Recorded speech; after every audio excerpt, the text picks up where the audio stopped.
Hello दोस्तों, स्वागत है आपका रंजना हिंदी एजुकेशन चैनल में। अगर आपको मेरी वीडियो अच्छी लगे तो आप लाइक, सब्सक्राइब, शेयर, कमेंट जरूर करना। आज हम पढ़ेंगे भाषा तथा भाषा के रूप। भाषा जिस माध्यम के द्वारा मनुष्य अपने मन के भावों तथा विचारों का आदान प्रदान करता है उसे भाषा कहते हैं। वैसे तो बहुत सारे विद्वानों ने अलग अलग परिभाषाएं दी हैं, उनमें से ये एक परिभाषा है।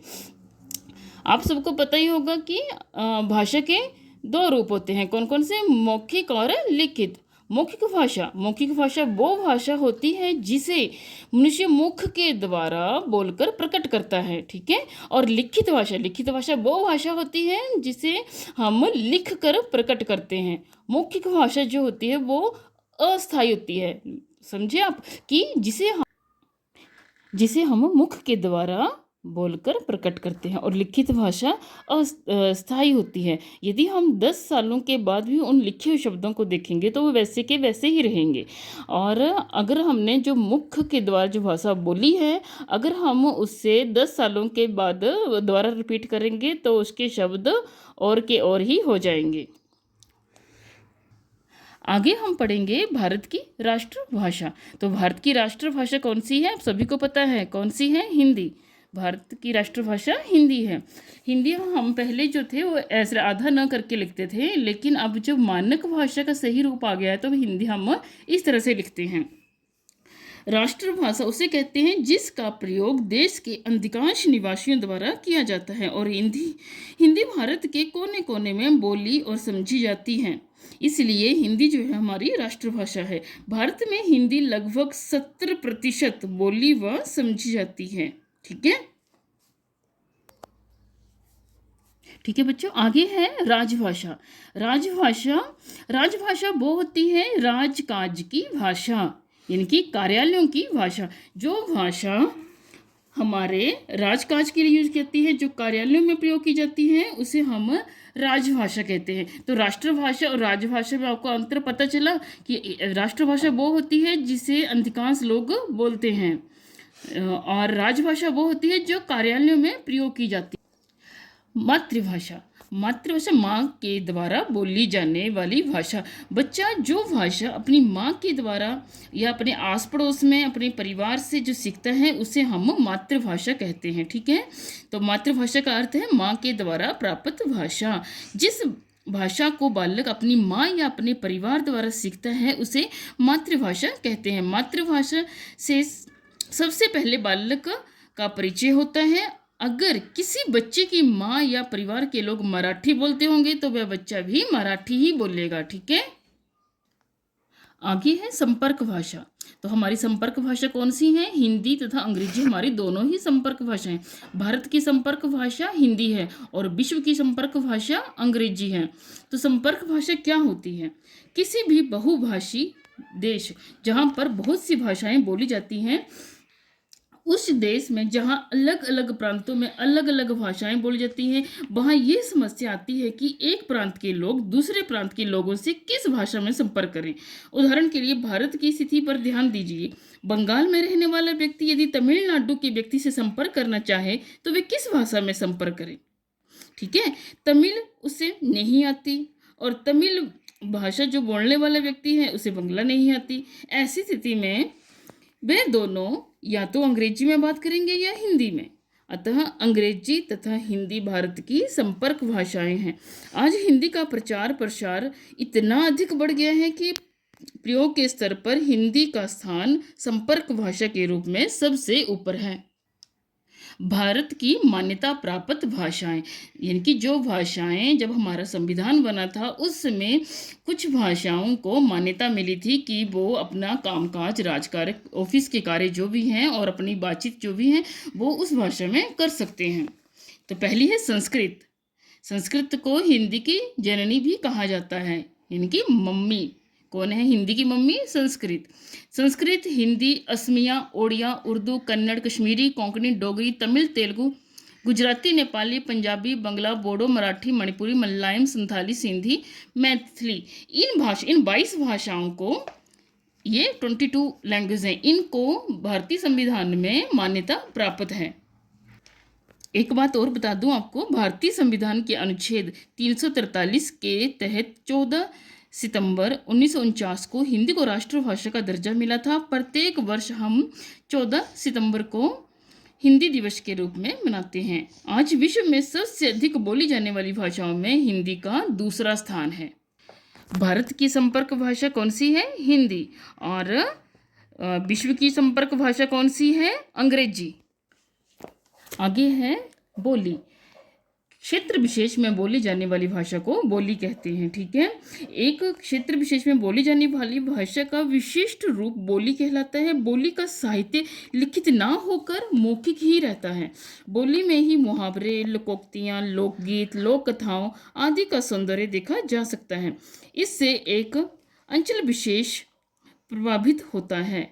लिखित साहित्य के अतिरिक्त अन्य सभी प्रकार का सौंदर्य बोली में प्रकट होता है। मतलब जो लिखित साहित्य होता है उसको छोड़कर बाकी सारा जो हमारा साहित्य है, हमारी जो सौंदर्य है वो बोली में प्रकट होता है। केवल प्रचित मौखिक रूप होने के कारण यह स्थान स्थान पर बदलती रहती है। मतलब इसका रूप कैसा है? मौखिक। ये लिखित में नहीं है, इसका कोई लिटरेचर लिखित में नहीं है, इसलिए ये हर स्थान पर बदलती रहती है। इसकी तुलना में भाषा का क्षेत्र जो होता है वो व्यापक होता है।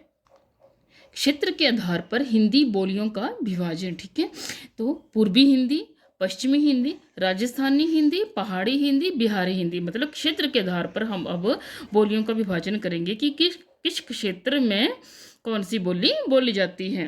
जैसे पूर्वी हिंदी, इसमें कौन कौन सी बोलियाँ बोली जाती हैं? अवधी, बघेली, छत्तीसगढ़ी आदि। पश्चिमी हिंदी, पश्चिमी हिंदी में खड़ी बोली, हरियाणवी, ब्रजभाषा, बुंदेली, कन्नौजी आदि। राजस्थानी, राजस्थानी हिंदी में जयपुरी, जोधपुरी, मेवाड़ी, हाड़ौती, मेवाती आदि। पहाड़ी हिंदी, पहाड़ी हिंदी में गढ़वाली, हिमाचली, कुमायूनी, मंडियाली आदि जो हैं वो पहाड़ी हिंदी में आएंगी। बिहारी हिंदी, बिहार मैथिली, मगही, भोजपुरी, अंगिका, वज्जिका आदि किस में आएंगी? बिहारी हिंदी में। आपको अगर इन बोलियों का अगर आपको पूरे डिटेल में चाहिए होगी तो आप कमेंट सेक्शन में मुझे बताना, मैं आपको इसकी सारी डिटेल आपको भेज दूंगी। अच्छा दोस्तों, आप सभी से मेरा एक प्रश्न है कि आप मुझे ये बताएंगे कि हिमाचल की, जो हिमाचल के रहने वाले हैं उनको तो आता ही होगा, कि हिमाचल की लिपि कौन सी है? तो आप कमेंट करके इसका आंसर मुझे बताना। इसका उत्तर मैं आपको नेक्स्ट वीडियो में बताऊंगी। उपभाषा, नेक्स्ट है हमारा उपभाषा। उपभाषा वो होती है जब बोली का क्षेत्र बढ़ जाता है और उसमें साहित्य रचना भी की जाती है तो बोली उपभाषा बन जाती है। मतलब जो बोली थी अगर उसमें हम साहित्य रचना करने लग पड़ेंगे और उसका क्षेत्र का विस्तार हो जाएगा तो वो जो बोली है वो उपभाषा बन जाएगी। जैसे हमारी खड़ी बोली, मैथिली, अवधी और ब्रजभाषा, ये चारों ही बोलियां हैं किंतु इनमें साहित्य की रचना की गई है, इस कारण ये चारों उपभाषाएं बन गई हैं। इन चारों में ही उत्तम साहित्य उपलब्ध है। भाषा और बोली में ये अंतर होता है कि भाषा का क्षेत्र जो होता है वो विस्तृत होता है, जबकि जो बोली है उसका क्षेत्र जो होता है वो अपेक्षाकृत छोटा होता है। भाषा में साहित्य रचना होती है, बोली में साहित्य रचना नहीं होती है। भाषा का प्रयोग सरकारी कामकाज के लिए किया जाता है, जबकि बोली का प्रयोग क्षेत्र विशेष में बोलचाल के लिए ही होता है। नेक्स्ट है हमारा लिपि। लिपि का अर्थ है लिखने का ढंग। यह विद्वानों द्वारा प्रत्येक भाषा लेखन के लिए अलग अलग तैयार की गई है। जैसे संस्कृत, हिंदी, मराठी, संथाली, नेपाली, बोडो, कोंकणी आदि जो भी भाषाएं हैं इनकी लिपि क्या है? देवनागरी। किन किन की बताई मैंने? संस्कृत, हिंदी, मराठी, संथाली, नेपाली, बोडो, कोंकणी, इन्हीं भाषाओं की लिपि जो है वो देवनागरी है। देवनागरी लिपि का विकास ब्राह्मी लिपि से हुआ है। अंग्रेजी, जर्मन, फ्रेंच आदि भाषाओं की लिपि जो है वो रोमन है। तो देवनागरी लिपि का विकास किससे हुआ है? ब्राह्मी लिपि से। यूरोप की अधिकांश भाषाएं थोड़े बहुत परिवर्तन के साथ इसी लिपि का प्रयोग करती हैं। उर्दू तथा अरबी भाषा उर्दू तथा अरबी जो है वो फारसी लिपि में लिखी जाती है और पंजाबी की लिपि गुरुमुखी मानी जाती है। तो लिपि की डेफिनेशन ये हुई, भाषा लेखन के लिए निश्चित चिन्हों की व्यवस्था को लिपि कहते हैं। देवनागरी लिपि विश्व की एकमात्र वैज्ञानिक लिपि है। देवनागरी लिपि बाएं से दाएं लिखी जाती है। अधिकांश लिपियां बाएं से दाएं लिखी जाती हैं, पर फारसी लिपि दाएं से बाएं लिखी जाती है। साहित्य, नेक्स्ट है हमारा साहित्य। साहित्य क्या होता है? प्रत्येक भाषा में ज्ञान का अथाह भंडार है। यह पीढ़ियों से संचित होता आ रहा है। यह ज्ञान ही साहित्य है। साहित्य का ज्ञान संचित कोश है, युगों से एकत्रित ज्ञान का भंडार है। तो साहित्य कितने प्रकार का होता है? साहित्य दो प्रकार का होता है, गद्य साहित्य और पद्य साहित्य।